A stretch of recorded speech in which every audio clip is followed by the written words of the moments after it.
¿Sabes qué tal? ¿Cómo están? Espero que estén bastante bien. Pues segundo video de estos 4 que tenemos para el mes de septiembre. De septiembre.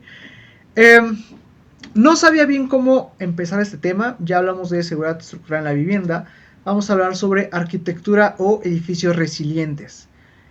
Hace un año un suscriptor, espero que sigas por aquí, hola, me había dicho que sería bueno analizar cómo cambió el reglamento de construcciones a través de los años, a partir de los grandes terremotos que se han sufrido en la ciudad. Pero creo yo que es un poco... Sí es bueno analizarlo, pero hay que también entender y saber y conocer cómo se están haciendo las nuevas propuestas estructurales, los nuevos edificios, a partir de las reglamentaciones que claramente van dictando cómo deben de hacerse. Pero haremos una recapitulación muy breve. En el 57, con el sismo del Ángel, se modifica el reglamento 2 años después para que el acero que se usa en la construcción para el concreto armado tenga corrugado esas estrías en el acero, porque antes no lo tenían, lo cual se dieron cuenta de que muchos edificios que colapsaron fue por esto. El concreto no hizo correcta adherencia con el acero, trabajaron de forma independiente y eso ayudó al colapso. También se empieza a indicar que los muros se deben de confinar por elementos rígidos, como pueden ser castillos, traves, dalas y demás, tema que ya vimos anteriormente. Después llega el 85 y también cambia la normativa y se especifica que los muros y los castillos deben de pasar de 10 centímetros de ancho a 15 centímetros de ancho, los castillos deben de tener mínimo 15 por 15, el acero debe de estar certificado. También se habla sobre el uso del acero de refuerzo, es decir, los elementos diagonales, como pueden ser los estribos o los anillos. Se empieza a analizar mejor este tema del cortante, de que los anillos en los puntos donde existe mayor momento debe de estar menos separados y debe de haber más elongación en los tramos largos, ¿no? Mayor separación, perdón. También se habla sobre la resistencia del acero. Se empieza a hablar de acero con resistencia de 4.200, 4.500 kilogramos por centímetro cuadrado. Y recientemente, con el del 17, se habla de los elementos de construcción que tengan plasticidad. Es decir, totalmente rígido se vuelve vulnerable a la ruptura. Si tiene cierta plasticidad, resiste y además de esto conserva sus propiedades físicas, el material, ¿no? Todo esto antes del colapso. Se tiene una afluencia, es decir, el punto máximo de resistencia del material antes de que llegue al punto del fallo. Entonces creo que recapitulando con estas cosas de cómo fueron modificados los reglamentos a partir del 57, del 85 y del 2017, nos va dando un panorama a la arquitectura o los sistemas de diseño resilientes. Bien, antes de empezar, te recomiendo este libro, La gestión integral del riesgo en desastres de las metrópolis. Cabe mencionar que un sismo es un fenómeno natural del cual no podemos estar, no lo podemos evadir, podemos estar preparados. Una cosa es que exista la probabilidad sísmica, que es decir, que se presente un fenómeno de este tipo. Otra cosa es la vulnerabilidad que tenemos ante esto, ¿no? Recordemos que existe una formulita del riesgo, te la voy a dejar aquí, en la cual si tú no estás preparado ante un fenómeno que ya no conoces, puedes esperarte una tragedia, un desastre. Pero si estás preparado, tu índice de desastre disminuye. A eso se le llama como resiliencia, la capacidad del ser humano, o en este caso de toda una urbe, de toda una metrópoli, de soportar este tipo de fenómenos. Como ya te lo dije en un video anterior, se considera la Ciudad de México como el laboratorio de geotecnia más grande del mundo.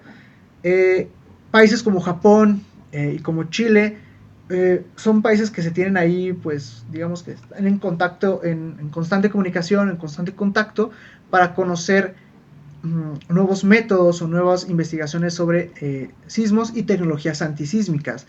Que quizá decir tecnologías antisísmicas está mal dicho, pero sería tecnologías para resistir mejor un sismo. Ahora sí, ¿qué es una arquitectura o una estructura resiliente? Es aquel edificio que desde su diseño está pensado para no sufrir daño y de ser así que este daño no llegue a un colapso y ponga en riesgo vidas. De hecho, el término tal cual indica que este edificio es tan resiliente y está tan bien pensado y tan diseñado para soportar estos fenómenos que su ocupación después de un sismo de una alta magnitud, su ocupación sería inmediata. ¿En qué puntos o en qué edificios hablamos de esto? Hablamos de hospitales principalmente. No queremos que pase lo mismo que en el 85, que el Juárez colapsó y que algunos otros hospitales regionales también lo hicieron. Un edificio como es un hospital, es un servicio, debe ser un edificio altamente resiliente para que inmediatamente después de que acabe el sismo se tenga la certeza y la seguridad de que el edificio no va a colapsar después. Se tiene esa resiliencia. Escuelas. Lamentable el caso del Repsamen hace 5 años. Del tema del TEC, no, sí, fue el TEC, estoy casi seguro, el que lamentablemente se cayó el puente. Algunos edificios del Politécnico me parece que también tuvieron ahí algunos daños, un poco más que nada estéticos, no tanto estructurales. La UAM también sufrió ahí caídas de algunos muros, sin daños mayores a personas o a vidas humanas. Bueno, a eso se refiere, ¿no? Una escuela también es un edificio que debe de ser considerado como resiliente para su ocupación inmediata. Centros de gobierno, resilientes, porque normalmente la administración o la parte de entidades federativas deben de poner en plan la gestión integral del riesgo, los planes de N3, los protocolos de protección civil, las supervisiones o los vuelos de reconocimiento para saber qué partes fueron afectadas y demás. Edificios que lleven valores, como pueden ser bancos, también edificios que presenten energía. ¿A qué me refiero con energía? Pueden ser plantas de agua, plantas de gasolina, plantas de algún tipo de combustible, de ser resilientes precisamente para evitar una catástrofe mayor si es que esos edificios llegan a fallar. Esos son edificios resilientes. También, regresando un poco al punto principal, a partir del 85 se forma la figura del DRO, el director responsable de obra, el cual también se crea la bitácora de obra. Se deben ir registrando todos los movimientos que se hacen en obra, tipo de concreto que se coloca, si los concretos pasaron las resistencias, las pruebas Proctec, si el acero cumple la normativa, si se hizo prueba de falla, si se hizo un estudio de mecánica de suelos, todo este tipo de cosas. Eso lo debe de dirigir el DRO, el director responsable de obra. Esa figura nace a partir del 85 y se fortalece. También se crea en la parte del artículo 137 del reglamento de construcciones, nacen las normas técnicas complementarias contra sismos o de diseño sísmico, en el cual se empiezan a pulir todos estos puntos, ¿no? Qué tipo de acero, qué tipo de concreto, en qué espacios y demás. Te voy a decir una pequeña gráfica, más bien un diagrama, para que puedas entender a qué se refiere esto nuevo con el diseño resiliente, con la arquitectura resiliente.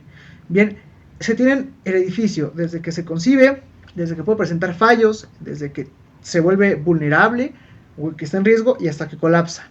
Justamente estos 4 puntos, los cuales te voy a indicar en el diagrama, se espera que el diseño, su primer eje de diseño como tal, sea el salvaguardar las vidas, que ninguna vida humana corra riesgo durante el sismo y después del sismo, que el edificio sea seguro de habitar inmediatamente después del movimiento. Entonces, una vez que acabe el sismo, se espera la ocupación inmediata y de esta forma aseguras que estas personas van a estar con bien. Y todo esto con tecnologías de prevención al colapso.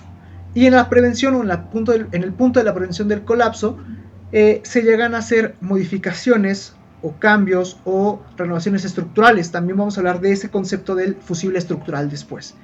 Pues bien, justamente esto que acabamos de hablar es el diseño resiliente, la arquitectura resiliente ante este tipo de sismos o este tipo de desastres naturales. Regresando al libro, te lo recomiendo mucho, es de la editorial Siglo 121, en el cual precisamente nace después del sismo del 17, en el cual se empiezan a plantear los puntos como el riesgo, la vulnerabilidad, la resiliencia y demás. Completamente recomendable. Pues espero te haya gustado este video, que creo que es un poco breve y te haya dejado claro que es un edificio resiliente, en donde se aplica este tipo de tecnologías. Lo ideal es que toda casa o todo diseño, toda arquitectura sea concebida de esta manera. De hecho, en California ya está la normativa de que todas las casas, todos los edificios públicos, privados y demás deben de ser sismoresistentes y deben de tener este concepto del diseño resiliente, porque se está esperando, o ellos están esperando, el gran y temido sismo de la falla de San Andrés. Creo que es un punto el cual el 2017 aquí en México nos marcó, sí puedo decir que un antes y un después, precisamente para no replicar errores e ir mejorando y tener ese punto o ese concepto de la vulnerabilidad y la resiliencia y cómo sobreponernos ante ello, ¿no? Cómo realmente estar preparados desde antes en lugar de prepararnos después de la catástrofe. Pues por mi parte, esto aquí sabes, espero les haya gustado este video. Nos vemos en el siguiente, nos vemos, cuídense, bye.